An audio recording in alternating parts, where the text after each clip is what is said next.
Capítulo 19. Deveria existir uma ciência do descontentamento. As pessoas precisam de dificuldade e opressão para desenvolver músculos psíquicos. Excerto de Frases Reunidas de Muad'Dib da Princesa Irulan. Jessica acordou no escuro, sentindo a premonição na quietude a seu redor. Não conseguia entender por que seu corpo e sua mente pareciam tão apáticos. O medo bulia com seus nervos. Cogitou se sentar na cama e acender a luz, mas algo refriou a decisão. Sua boca parecia estranha. Tam, tam, tam, tam. Era um som surdo que, no escuro, vinha não se sabia de onde, de algum lugar. A espera se encheu de tempo, estalidos e pontas de agulhas em movimento. Ela começou a sentir seu corpo, a perceber amarras nos pulsos e tornozelos, uma mordaça na boca. Estava deitada de lado, com as mãos atadas às costas. Experimentou as amarras e percebeu que eram de fibra de creamskull e que só ficariam mais apertadas se ela as puxasse. E então ela se lembrou. Algo se movera na escuridão de seu quarto. Algo úmido e pungente atingira seu rosto, enchendo sua boca e mãos tentaram agarrá-la.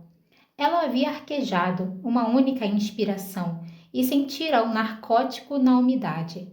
A consciência tinha recuado, mergulhando-a numa arca negra de terror.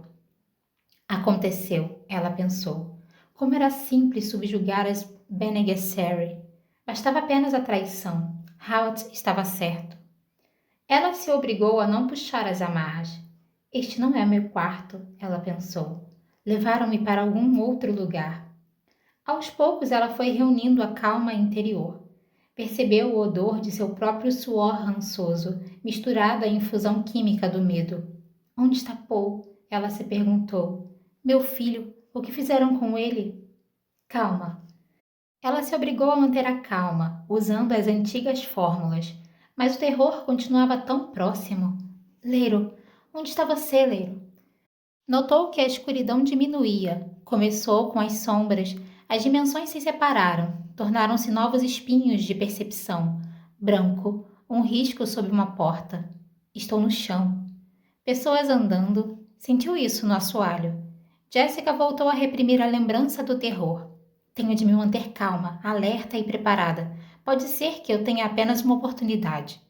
Mais uma vez ela coagiu a calma interior. O latejar desajeitado das batidas de seu coração se regularizou, dando forma ao tempo. Ela contou para trás. Fiquei inconsciente quase 1 hora. Fechou os olhos, concentrou sua percepção nos passos que se aproximavam. 4 pessoas. Contou as diferenças nos passos. Tenho de fingir que ainda estou inconsciente. Ela relaxou no chão gelado, experimentando a prontidão de seu corpo. Ouviu uma porta se abrir, sentiu a luz aumentar através das pálpebras. 2 pés se aproximaram. Alguém parou ao lado dela. Está acordada, trovejou uma voz de baixo. Não precisa fingir.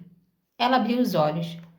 O barão Vladimir Harkonnen estava de pé ao lado dela. À sua volta, ela reconheceu o quarto do porão onde Paul dormira. Viu o catre dele num dos cantos, vazio. Os guardas trouxeram luminárias suspensas e distribuíram-nas perto da porta aberta. A luz intensa no corredor atrás da porta machucava-lhe os olhos.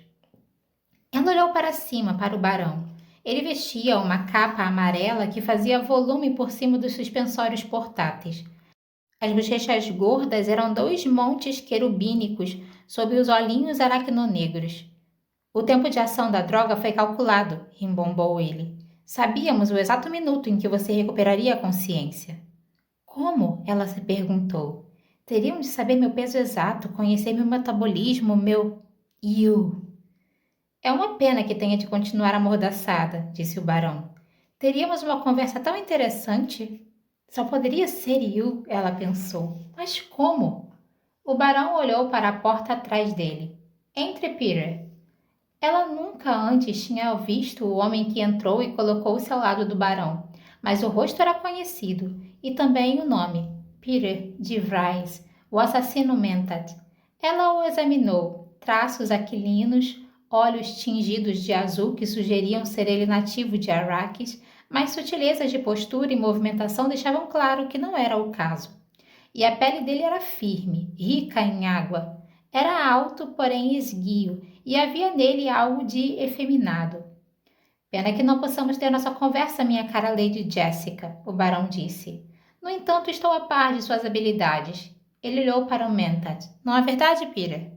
Verdade, barão, disse o homem. A voz era de tenor. Foi um banho gelado em sua espinha. Ela nunca tinha ouvido uma voz tão eregelante. Para alguém com o treinamento das Bene Gesserit, a voz gritava, matador. Tenho uma surpresa para o Peter, disse o barão. Ele pensa que veio aqui receber sua recompensa, você, Lady Jessica. Mas quero demonstrar uma coisa, que ele não a deseja realmente. Está brincando comigo, barão? Peter perguntou e sorriu. Vendo aquele sorriso, Jessica se admirou que o barão não tivesse saltado para se defender do tal Peter. E então ela se corrigiu. O barão não sabia como decifrar aquele sorriso. Não tinha o treinamento. Em vários aspectos, Peter é tão ingênuo, o barão disse. Ele não admite que você é uma criatura mortífera, Lady Jessica. Eu poderia mostrar a ele, mas seria correr um risco idiota.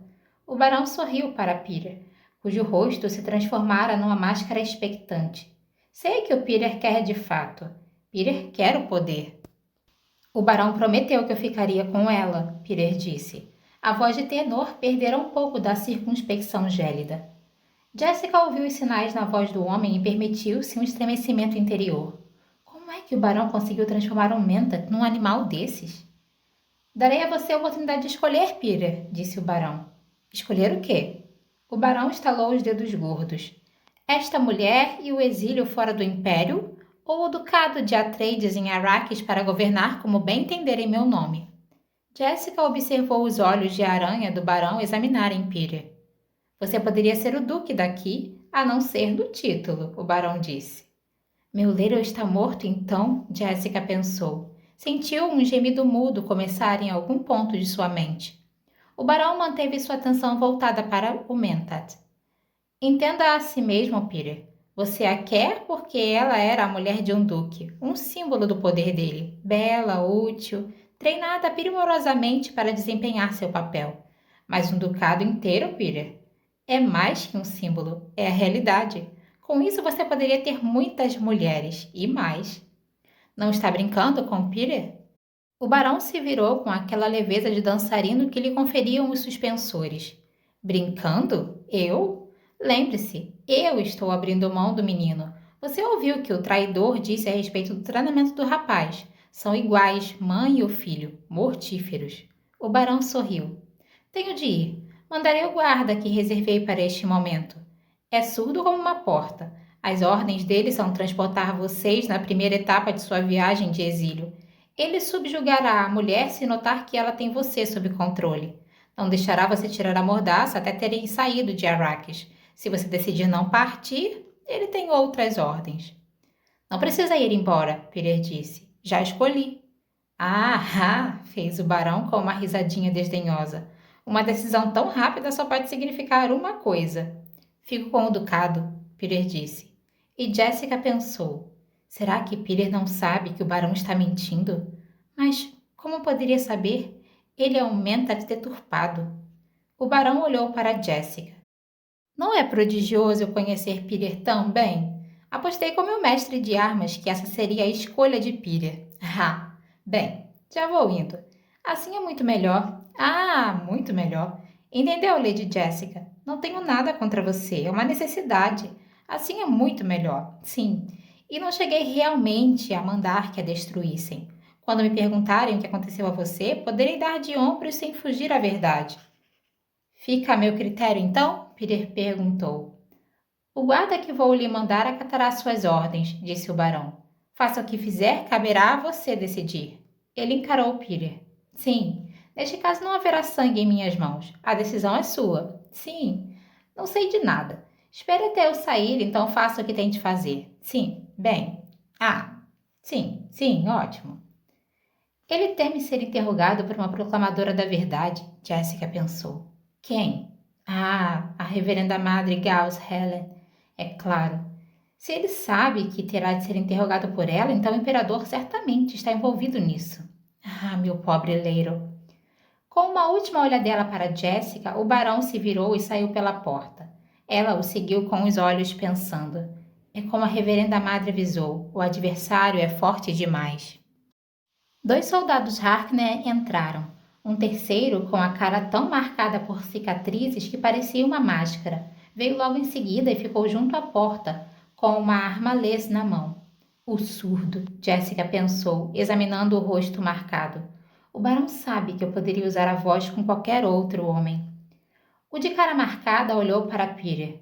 O menino está numa liteira aí fora. Quais são as suas ordens? Peter falou para Jessica. Pensei em subjugar você ameaçando seu filho, mas estou vendo que isso não funcionaria. Deixo a emoção anuviar a razão. Não muito esperto para um Mentat. Olhou para os 2 primeiros soldados, virando-se para que o surdo pudesse ler seus lábios. Levem os 2 para o deserto, como o traidor sugeriu que fizéssemos com o menino. O plano dele é bom. Os vermes irão destruir todas as provas. Seus corpos não poderão ser encontrados. Não quer despachá-los pessoalmente? Perguntou o cara marcada. Ele lê lábios, Jessica pensou. Siga o exemplo do meu barão, Peter disse. Leve-nos para onde o traidor mandou. Jessica ouviu o severo controle dos Mentats na voz de Peter e pensou. Ele também teme a proclamadora da verdade. Peter deu de ombros, virou-se e passou pelo vão da porta. Ali hesitou e Jessica pensou que ele voltaria para dar uma última olhadela nela, mas ele saiu sem se virar. Eu é que não gosto nem de pensar em encarar a proclamadora da verdade depois do servicinho desta noite, disse cara marcada. Até parece que você vai encontrar ela um dia, disse um dos outros soldados. Ele deu a volta e se abaixou perto da cabeça de Jessica. A gente fica aqui batendo papo e o serviço aí para fazer. Segura os pés dela. Por que a gente não mata eles aqui mesmo? Cara marcada perguntou. Muita sujeira, disse o primeiro. A não ser que você queira estrangular eles. Eu já gosto de um serviço limpo e honesto. A gente larga eles no deserto, que nem o traidor disse. Corta eles um pouquinho e deixa as provas para os vermes. Depois não tem que limpar nada. Bem, acho que você tem razão, disse cara marcada. Jessica os escutava com atenção, observando, registrando, mas a mordaça bloqueava sua voz e havia que se considerar o surdo. Cara marcada devolveu a arma lês ao coldre, segurou os pés dela. Ergueram-na como se ela fosse uma saca de grãos, fizeram-na passar pela porta e a jogaram numa liteira sustentada por suspensores que trazia outro vulto amarrado. Quando a viram para acomodá-la na liteira, ela viu o rosto de sua companhia. Paul. Ele estava amarrado, mas não amordaçado. O rosto dele não estava a mais de 10 centímetros do dela, olhos fechados, respiração regular. Será que foi drogado? Ela se perguntou. Os soldados ergueram a liteira e os olhos de Paul se abriram numa fração mínima, rasgos escuros olhando para ela. Que ele não tente usar a voz, ela rogou. O guarda surdo. Os olhos de Paul se fecharam. Ele vinha praticando a respiração da percepção, tranquilizando sua mente, escutando seus captores. O surdo era um problema, mas Paul conteve seu desespero. O regime Bene Gesserit para acalmar a mente que sua mãe lhe ensinara o mantinha a postos, pronto para aproveitar qualquer oportunidade. Paul se permitiu mais uma inspeção de olhos semicerrados do rosto da mãe. Ela parecia ilesa, mas amordaçada. Ele se perguntou quem poderia tê-la capturado. Sua própria captura era bem óbvia. Foi dormir com uma cápsula prescrita por Yu. Acordou e viu-se amarrado naquela liteira. Talvez algo parecido tivesse acontecido com ela. A lógica dizia que o traidor era Yu, mas ele deixou a decisão final em suspenso. Não havia como entender aquilo. Um médico Suk traidor. A liteira se inclinou de leve quando os soldados Harkonnen a fizeram passar pelo vão de uma porta, noite estrelada adentro. Um dos suspensores raspou no batente, e então estavam sobre a areia que outros pés trituravam. Um tóptero fazia vulto logo adiante, obliterando as estrelas. A liteira foi depositada no chão. Os olhos de Paul se adaptaram à luz fraca. Reconheceu o soldado surdo como o homem que abria a porta do tóptero e dava uma olhada lá para dentro, para a escuridade verde iluminada pelo painel de instrumentos. Este é o tóptero que a gente vai usar? Ele perguntou, virando-se para observar os lábios do colega. Foi esse que o traidor disse que tinham adaptado para o deserto, disse o outro. Cara Marcada concordou com a cabeça. Mas é um daqueles veículos de ligação. Não tem espaço aí dentro para mais do que 2 de nós. 2 já tá bom, disse o que carregava a liteira, aproximando-se e apresentando os lábios para a leitura. Podemos cuidar disso de agora em diante, Quiné? O barão me falou para ter certeza do que vai acontecer com esses 2, Cara Marcada objetou. Por que se está tão preocupado? Perguntou um outro soldado que vinha atrás daquele que carregava a liteira. Ela é uma bruxa Bene Gesserit, disse o surdo. Elas têm poderes. Ah, o da liteira fez o sinal da mão fechada junto à orelha. É uma delas, hein? Sei do que está falando. O soldado grunhiu. Ela vai virar comida de verme daqui a pouco. Acho que nenhuma bruxa Bene Gesserit tem poder sobre um dos grandes vermes, hein, Zygo? Ele cutucou o da liteira. É, disse o da liteira. Ele voltou à liteira e segurou Jessica pelos ombros. Vamos, Quiné. Pode vir juntos se quiser ter certeza do que vai acontecer. Bondade sua ao me convidar, Zygo, Cara Marcada disse. Jessica sentiu-se erguida no ar e a sombra da aeronave girou, estrelas. Ela foi empurrada para a traseira do tóptero, teve suas amarras de fibra de Creamskull examinadas e prenderam-na no banco com o cinto de segurança.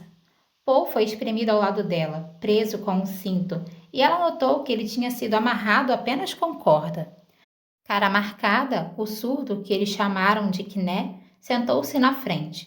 O da liteira, que chamaram de Zygo, deu a volta e ficou com o outro assento da frente. Quiné fechou sua porta e debruçou-se sobre os controles. O tóptero decolou num salto de asas dobradas. Dirigiu-se para o sul, sobre a muralha escudo. Zygo deu um tapinha no ombro do colega e disse: Você não quer virar e ficar de olho nos 2? Tem certeza que sabe o caminho? Quiné observou os lábios de Zygo. Ouvi o que o traidor disse tão bem quanto você. Quiné girou seu assento. Jessica viu o reflexo das estrelas na armalês que ele trazia na mão. O interior do tóptero, uma barreira à luz, parecia ficar mais iluminado à medida que os olhos dela se adaptavam, mas a cara marcada do guarda continuava obscura. Jessica experimentou o cinto de seu assento, viu que estava frouxo. Sentiu algo áspero na tira que lhe tocava o braço esquerdo e percebeu que alguém tinha praticamente cortado o cinto, que se romperia com um puxão repentino. Será que alguém esteve neste tóptero e o preparou para nós? Ela se perguntou. Quem? Lentamente, ela desvencilhou os pés amarrados dos de Paul. É mesmo uma vergonha desperdiçar uma mulher tão bonita, Cara Marcada disse. Você já pegou uma dessas bem-nascidas? Ele se virou para o piloto. Nem todas as Bene Gesserit são bem-nascidas, disse o piloto. Mas todas parecem ter nariz empinado. Ele me enxerga muito bem, Jessica pensou. Levou as pernas amarradas ao assento. Encolheu-se numa bola sinuosa sem tirar os olhos de Cara Marcada. É bem bonita ela, Quiné disse. Umedeceu os lábios com a língua. É mesmo uma vergonha. Olhou para Zygo. Você está pensando o que eu acho que está pensando? O piloto perguntou. E quem ia saber? O guarda perguntou. E depois? Ele deu de ombros. Eu nunca peguei uma bem-nascida. Pode ser que nunca mais tenha uma chance como esta. Se encostar um dedo na minha mãe, Paul disse entre dentes. Ele olhou com ferocidade para a Cara Marcada. Ei! Riu o piloto. O cachorrinho sabe latir, mas não morde. E Jessica pensou. A voz de Paul saiu muito aguda, mas pode ser que funcione. Continuaram voando em silêncio. Pobres idiotas, Jessica pensou, estudando os guardas e rememorando as palavras do barão. Serão mortos tão logo relatem o êxito de sua missão. O barão não quer testemunhas. O tóptero fez uma curva sobre o limite sul da muralha escudo, e Jessica viu um trecho de areia sombreado pelo luar abaixo deles. Aqui já deve dar, o piloto disse. O traidor disse para deixá-los na areia em qualquer lugar perto da muralha escudo. Ele fez a neve descer na direção das dunas num longo mergulho em queda livre e nivelou-a bruscamente perto da superfície do deserto. Jessica viu Paul começar a respirar no ritmo do exercício de tranquilização. Ele fechou e abriu os olhos. Jessica só fez olhar, sem poder ajudá-lo. Ele ainda não domina a voz, ela pensou. Se ele falhar... O tóptero tocou a areia com uma guinada suave, e Jéssica, olhando para o norte, de volta à muralha escudo, viu a sombra de asas se esconder lá em cima. Alguém está nos seguindo, ela pensou. Quem? E depois, o grupo que o barão designou para vigiar estes dois, e também haverá vigias para os vigias. Zygo desligou os rotores das asas. O silêncio inundou a cabine. Jéssica virou a cabeça. Via pela janela, atrás de cara marcada, o brilho fraco de uma das luas que nascia, um aro açucarado de rocha elevando-se do deserto. Elevações erodidas pelas rajadas de areia raivavam-lhe os flancos. Paul limpou a garganta. O piloto disse: Agora, Kné? Não sei, Zygo. Zygo se virou e disse: Ah, olha só! Ele estendeu a mão na direção da saia de Jéssica. Tire a mordaça dela, Paul ordenou. Jéssica sentiu as palavras ressoarem no ar. O tom, o timbre excelente, imperioso, muito feroz. Teria sido melhor se tivesse saído um pouco mais grave, mas poderia ainda se encaixar no espectro daquele homem. Zygo desviou sua mão para a faixa na boca de Jéssica e afrouxou o nó da mordaça. Pare com isso, Kné mandou. Ah, cala essa boca, Zygo disse. As mãos dela estão amarradas. Ele soltou o nó e a faixa caiu. Seus olhos brilharam quando ele examinou Jéssica. Kné pousou uma das mãos sobre o braço do piloto. Olha, Zygo, não precisa. Jéssica torceu o pescoço, cuspiu a mordaça.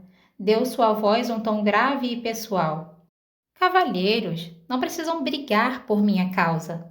Ao mesmo tempo, ela se contorceu sinuosamente para que Kné pudesse vê-la. Ela viu que os dois ficaram tensos, sabendo que naquele instante eles se convenceram de que era preciso brigar por ela. Sua discordância não precisava de outro motivo. Em suas mentes, eles já estavam brigando por ela. Ela ergueu o rosto, iluminado pelos instrumentos, para garantir que Kné lesse seus lábios e disse: Não se indisponham. Eles se afastaram ainda mais e trocaram olhares desconfiados. Existe alguma mulher pela qual vale a pena lutar? Ela perguntou. Pelo simples fato de pronunciar as palavras, de estar ali, ela fez valer a pena lutarem por ela. Paul apertou os lábios, obrigou-se a ficar quieto. Ele tivera sua oportunidade com a voz. Agora tudo dependia de sua mãe, cuja experiência era muito maior que a sua. Cara marcada disse. A gente não precisa brigar por causa... A mão dele disparou na direção da garganta do piloto. O golpe foi recebido por um brilho metálico que bloqueou o braço e, no mesmo movimento, enterrou-se impetuosamente no peito de Kné. Cara marcada gemeu, arqueou-se para trás de encontro à porta. Achou que eu fosse um idiota para não conhecer esse truque? Zygo disse. Ele recolheu a mão, revelando a faca que cintilou à luz do luar. Agora o cachorrinho, ele disse, e inclinou-se na direção de Paul. Não é necessário? Jéssica murmurou. Zygo hesitou. Não prefere que eu coopere? Jéssica perguntou. Dê uma chance ao menino. Seus lábios se abriram num sorriso escarninho. Ele já tem tão poucas lá fora, na areia. Se lhe concedesse isso, ela sorriu. Você poderia se ver muito bem recompensado. Zygo olhou para a esquerda, para a direita, voltou sua atenção para Jéssica. Já me contaram o que um homem pode passar neste deserto, ele disse. A faca pode ser uma bênção para o garoto. Não estou pedindo muito, Jéssica implorou. Está tentando me enganar, Zygo disse. Não quero ver meu filho morrer, Jéssica disse. Onde está o truque? Zygo recuou, acionou o trinco da porta com o cotovelo, agarrou Paul, arrancou-o do assento, colocou metade do corpo do menino para fora do tóptero e segurou a faca no ar. Que você vai fazer, cachorrinho, se eu cortar suas cordas? Ele sairá daqui imediatamente e irá para aquelas rochas, Jéssica disse.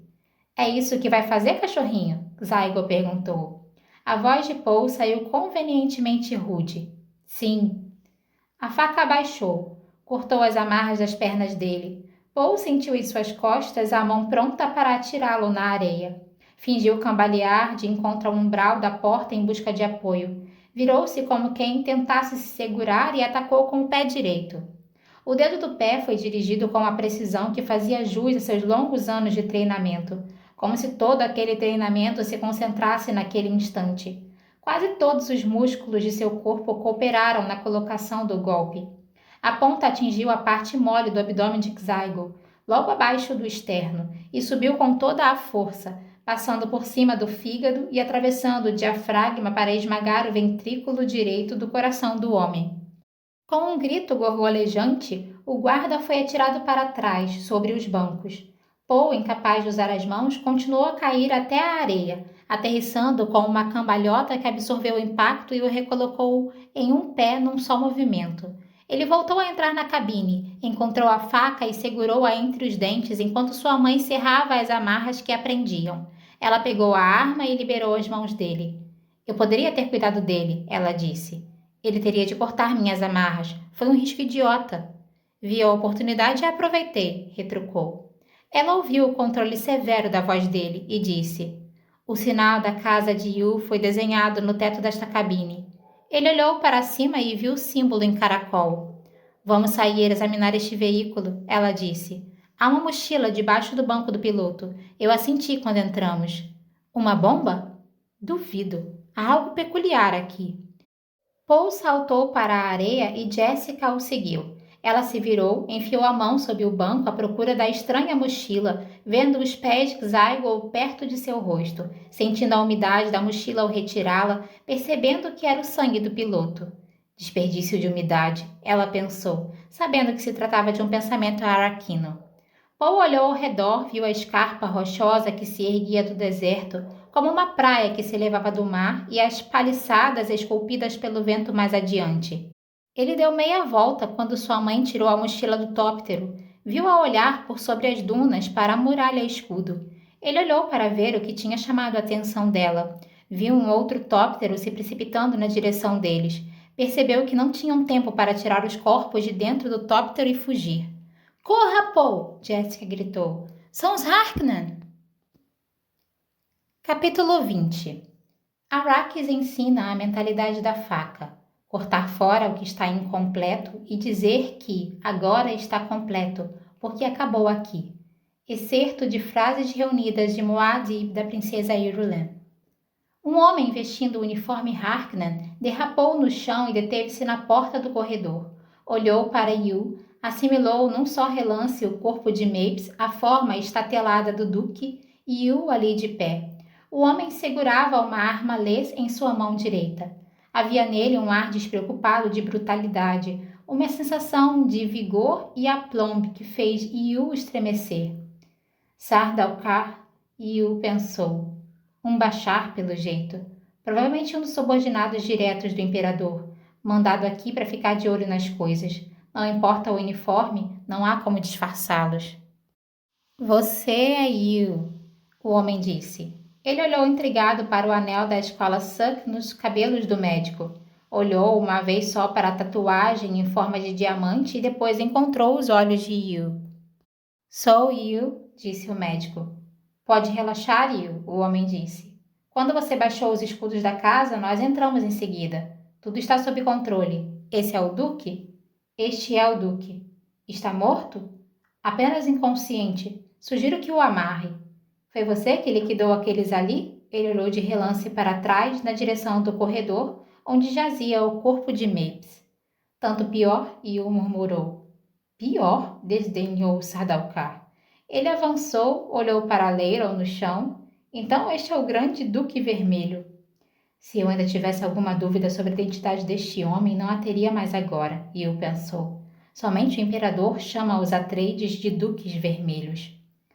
O Sardaukar se abaixou, cortou a insígnia de gavião vermelho que Leiron trazia no uniforme. É só uma lembrancinha, ele disse. Onde está o anel de sinete? Não está com ele, Yu disse. Estou vendo, o Sardaukar berrou. Yu se impertigou e engoliu em seco. Se me pressionarem, se trouxerem uma proclamadora da verdade, descobrirão sobre o anel, sobre o tóptero que preparei. Será tudo um fracasso. Às vezes o Duque mandava o anel por um mensageiro para garantir que a ordem vinha diretamente dele, Yu disse. Devem ser uns mensageiros de total confiança, resmungou o Sardaukar. Não vai amarrá-lo? Yu arriscou. Por quanto tempo ele ficará inconsciente? Mais ou menos 2 horas. Não fui tão preciso na dosagem dele como fiz com a mulher e o menino. O Sarduká cutucou o Duque com o dedo do pé. Desse não precisamos ter medo nem mesmo acordado. Quando é que a mulher e o menino irão acordar? Daqui a uns 10 minutos. Tão cedo? Disseram-me que o barão chegaria logo depois de seus homens. Assim será. Você espera lá fora, Yu. Olhou duro para o médico. Agora. Yu olhou para Leiro. E quanto... Ele será entregue ao barão devidamente amarrado, como um assado que vai ao forno. Mais uma vez, o Sardaukar olhou para o diamante tatuado na testa de Yu. Você é conhecido. Estará bem seguro nos corredores. Não temos mais tempo para jogar conversa fora, traidor. Já estou ouvindo os outros que chegam. Traidor, Yu pensou. Baixou o olhar, passou pelo Sardaukar, sabendo que era só um vislumbre de como a história se lembraria dele. Yu, o traidor. Ele passou por outros cadáveres no caminho até a entrada principal e os olhou de relance, temendo que um deles pudesse ser Paul ou Jessica. Eram todos soldados da guarda, ou então usavam uniformes Harkonnen. Alguns guardas Harkonnen ficaram alertas e o encararam quando ele saiu pela porta da frente para a noite iluminada pelas chamas. Haviam ateado fogo às palmeiras da rua para iluminar a casa. A fumaça negra do combustível usado para incendiar as árvores subia aos borbotões, atravessando as chamas alaranjadas. É o traidor, alguém disse. O barão vai querer ver você em breve, disse um outro. Tenho de chegar ao tóptero, Yu pensou. Tenho de colocar o anel do Cal no lugar onde Paul possa encontrá-lo. E o medo o atingiu. Se Idaho desconfiar de mim ou perder a paciência, se não esperar e se não for exatamente aonde eu lhe disse para ir, Jessica e Paul não serão poupados do massacre, e a mim será negado até mesmo esse pequeno alívio para a consciência. O guarda Harkonnen soltou o braço dele e disse: Espere ali e fique fora do caminho. De repente, Yu se viu como pária naquele cenário de destruição, sem que nada lhe fosse poupado, sem que lhe demonstrassem um pingo de pena. Idaho não pode falhar. Um outro guarda trombou com ele e gritou: Fique fora do caminho! Mesmo se aproveitando de mim, eles me desprezam, Yu pensou. Ele se empertigou depois de ser empurrado para um lado e recuperou um pouco de sua dignidade. Espere o barão, rosnou um oficial da guarda. Yu assentiu. Caminhou com naturalidade controlada ao longo da fachada da casa. Dobrou a esquina e entrou nas sombras fora do alcance da luz das palmeiras em chamas. Rapidamente, e cada passo denunciava sua ansiedade. Ele foi até o jardim dos fundos sob a estufa, onde o tóptero esperava, a nave que ele posicionara ali para levar Paul e sua mãe. Havia um guarda diante da porta aberta nos fundos da casa, com a atenção concentrada no corredor iluminado e no estardalhaço que faziam os homens lá dentro, vasculhando sala por sala. Como estavam confiantes! Yu abraçou as sombras, contornou o tóptero, abriu delicadamente a porta do lado oposto ao que se achava o guarda. Tateou sob os assentos da frente em busca do frame kit que escondera ali. Levantou uma aba e enfiou lá dentro o sinete do Cal. Sentiu que amassava o papel de especiaria, o bilhete que escrevera e enfiou o anel dentro dele. Recolheu a mão e voltou a fechar a mochila. Yu fechou de mansinho a porta do tóptero, contornou a esquina da casa e voltou às árvores em chamas. Está feito, ele pensou. Mais uma vez ele apareceu à luz das palmeiras ardentes. Envolveu-se mais em seu manto, olhou para as chamas. Logo saberei. Logo verei o barão e saberei. E o barão, ele irá confrontar um pequeno dente.